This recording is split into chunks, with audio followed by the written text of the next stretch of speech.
نحن في المغرب لا نبيع ولا نشتري. نحن في المغرب نحب العمل بجد واجتهاد.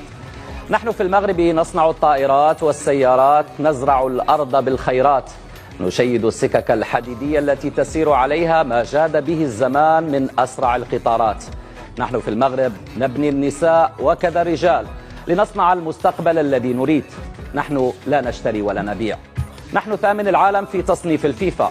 نحن أبطال العالم قبل أشهر هناك في تشيلي. نحن أبطال العرب قبل أسابيع في قطر. نحن من حصدنا المعدن النفيس في ألعاب باريس الأولمبية. نحن أبطال أفريقيا في الشان.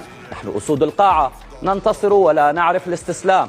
نحن من عبرنا مع السيدات للمونديال وخسرنا معهن بشرف نهائي الكان. نحن أيها السادة من رفع أسهم القارة الأفريقية في بورصة الكرة العالمية وكسر كل الحواجز الوهمية ليصل في قطر لمربع الكبار ويحرج بطلة فرنسا وبطلة العالم فرنسا ويعبر بأمان حواجز إسبانيا، كرواتيا، بلجيكا والبرتغال. نحن بكل فخر لا نبيع ولا نشتري. نحن نعمل ونبني ونحمل طموح وطن وأحلام قارة جاءت فشاهدت وعاشت كأسا أفريقية لم ترها منذ أن عرفت البشرية كرة القدم. بعد أن تعرفتم علينا دعونا نسرد لكم بقية الحكاية. مشاهد غير مسبوقة من المطارات إلى الطرق والقطارات وصولا للفنادق والملاعب ومدن وقرى تعيش شغف الكرة وأهل لا يعرفون سوى الترحاب والكرم.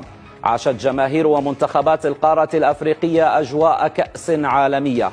التميز كان في كل شيء، ما أثار الغيرة لدى الغير، فأقسموا بكل الأيمان أن عرس الكان سيتحول إلى مأتم ولنهدم ما بنته أمة مغربية تصبو إلى منافسات أفريقية بنكهة مونديالية.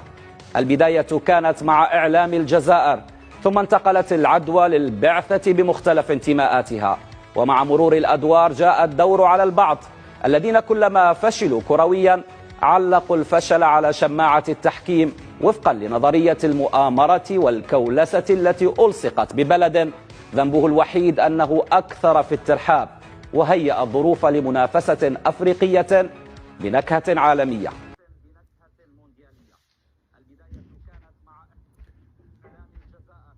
ونحن كذلك لا نقوم بتقليد الآخرين.